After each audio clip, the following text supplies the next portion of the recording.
No proof of residence, you have more options than you think, and we're about to show you what they are. Without proof of residence, you cannot open a bank account, register with SARS, or complete a property transfer in South Africa. If you don't have a utility bill in your name, don't worry. You can use an affidavit, a letter from your landlord or employer, or even a bank statement as a valid alternative.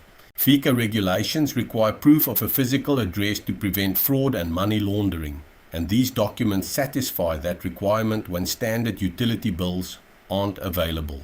A sworn affidavit signed before a commissioner of oaths is widely accepted. You can get one at a police station or through an attorney, often at low or no cost. Here's what won't work: a handwritten letter from your landlord.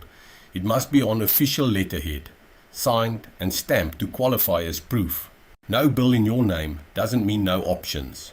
An affidavit or official letter can keep you compliant with all legal requirements. See every accepted document for 2025. Check our website or the link below to read the full guide.